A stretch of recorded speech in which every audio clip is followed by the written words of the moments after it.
అని మీరు ఏదైతే చెప్తున్నారో ఇది మరి ఎంతవరకు సమంజసం మీరే చెప్పాలా. ఎందుకంటే ప్రభుత్వంలో లేనప్పుడు ప్రతిపక్షంలో ఉన్నప్పుడేమో ఫ్రీగా చేస్తామని చెప్పి ఊకదంపుడు ఉపన్యాసాలు ఇచ్చారు, ప్రజలకు అబద్ధాలు చెప్పి అధికారంలోకి వచ్చారు. ఎల్ఆర్ఎస్ మీద న్యాయ పోరాటం ఏమైంది, వెంకటరెడ్డి గారిది పిల్లి ఏమైంది చెప్పాలి. అందుకే మేము అనేది బట్టి గారు చెప్పిన మాటలు వట్టి మాటలను తేలిపోయింది. అసలు ఎల్ఆర్ఎస్ కట్టవద్దని చెప్పింది ఉత్తదని తేలిపోయింది. ఉత్తమ్ కుమార్ రెడ్డి గారు ఫ్రీగా చేస్తాం ఎల్ఆర్ఎస్ అన్నారు, మరి ఆయన క్యాబినెట్లో ఉన్నారు. ఇవాళ ఆయన క్యాబినెట్ ఆయన ఏ మంత్రివర్గంలో అవుతున్నారో ఆ క్యాబినెటే ఎల్ఆర్ఎస్ కట్టాలని చెప్తా ఉంది. అదేవిధంగా సీతక్క గారు చిల్లిగవ్వలేదు ప్రజల దగ్గర అన్నారు, మరి వారు కూడా ఈరోజు సమాధానం చెప్పాలి.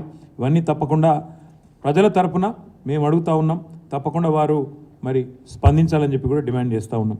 దాంతోపాటు ఆనాడు సరిగ్గా ఇది ఎక్కువ కాలం కూడా కాలేదు, సరిగ్గా సంవత్సరంన్నర కిందట ప్రతిపక్షంలో ఉన్నప్పుడేమో ఎల్ఆర్ఎస్ అనేది ప్రజలకు ఏమాత్రం లబ్ధి చేకూర్చేందుకు కాదు, ప్రభుత్వ ఖజానా నింపుకోవడానికి మాత్రమే మాట్లాడినారు. కానీ ఈరోజు మళ్ళీ నాలిక మడతేసి ఇష్టం వచ్చినట్టు ఉచితంగా చేస్తామని చెప్పి, అసలు కట్టవద్దని చెప్పి, న్యాయ పోరాటం చేస్తామని చెప్పి, టీఆర్ఎస్ వద్దు, ఎల్ఆర్ఎస్ వద్దు, టీఆర్ఎస్ వద్దు, కాంగ్రెస్ ఏం వద్దని చెప్పి ఇవాళ అధికారంలోకి వచ్చిన 2 నెలల తర్వాత 20,000 కోట్ల రూపాయల భారాన్ని మధ్యతరగతి ప్రజల మీద మోపే ఏదైతే ప్రయత్నం ప్రభుత్వం చేస్తున్నదో దీన్ని తప్పకుండా విరమించుకోవాలి. ఫ్రీగా మీరు చెప్పినట్టు ఎల్ఆర్ఎస్ ఫ్రీగా చేయాలని చెప్పి రాష్ట్ర ప్రభుత్వాన్ని మేము డిమాండ్ చేస్తూ ఉన్నాం.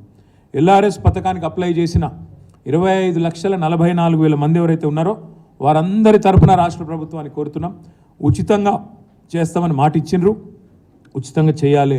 లేకపోతే ఒక్కొక్క కుటుంబం మీద దగ్గర ₹1,00,000 పైచిలకు భారం పడే ప్రమాదం ఉంది.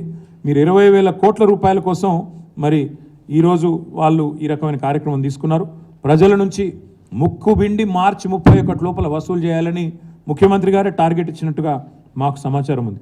ఒక్కొక్క కుటుంబం మీద ₹1,00,000 పైచిలకు మరి భారం పడబోతా ఉన్న ఈ పరిస్థితిని వెంటనే ప్రభుత్వం స్పందించి తప్పకుండా వారు ముందుకు వచ్చి గతంలో ఇచ్చిన మాట ప్రకారం వారు నిలబెట్టుకోవాలి, ఉచితంగా చేయాలని చెప్పి కూడా మేము కోరుతా ఉన్నాం. పేద ప్రజలు ఆనాడు బట్టి విక్రమార్క గారి మాట, పేద ప్రజలు కష్టపడి పోగేసుకున్న ఒక్కొక్క రూపాయిని కష్టపడి కొన్ని ప్లాట్లలో పెట్టుబడి పెడితే దాన్ని లాక్కుంటుంది ప్రభుత్వం. ఇవాళ మరి రిజిస్ట్రేషన్ చేయమని మెడ మీద కత్తి పెట్టిందని చెప్పి విక్రమార్క గారు ఆనాడు అసెంబ్లీలో మాట్లాడిన మాట.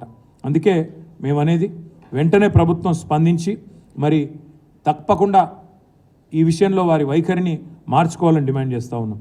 ఆ రోజు బట్టి విక్రమార్క గారు చేసిన డిమాండ్ని నేను పునరుద్ఘాటిస్తూ ఉన్నా. రిజిస్ట్రేషన్ ఆల్రెడీ అయిపోయింది, మళ్ళీ ఎల్ఆర్ఎస్ ఎందుకు కట్టాలి, అసలు ఎల్ఆర్ఎస్ కట్టకపోతే రిజిస్ట్రేషన్ ఆపే అధికారం మీకు ఎవడిచ్చిండు అనే మాట ఏదైతే అన్నారో నేను వారిని అదే గుర్తు చేస్తూ ఉన్నా. ఉచితంగా రెగ్యులరైజేషన్ చేస్తామన్న ఉత్తమ్ కుమార్ రెడ్డి గారి మాటలు ఉట్టి మాటలా లేదా నిజంగా చిత్తశుద్ధితో చెప్పిన మాటలా తప్పకుండా వారు సమాధానం చెప్పాలి అనే మాట కూడా నేను డిమాండ్ చేస్తూ ఉన్నా. దాంతోపాటు ఆ రోజు ప్రతిపక్షంలో ఉన్నప్పుడు ఒకలాగా, అధికారంలో ఉన్నప్పుడు మరొకలాగా వ్యవహారం చేస్తున్న మీ తీరును కూడా ప్రజలు గమనిస్తున్నారు. 25 లక్షల కుటుంబాలు, ఒకటి కాదు రెండు కాదు, 25 లక్షల కుటుంబాలకు సంబంధించిన ముఖ్యంగా పేద దిగువ మధ్యతరగతి కుటుంబాలు మరి మార్చి 31 లోపల మెడ మీద కత్తి పెట్టి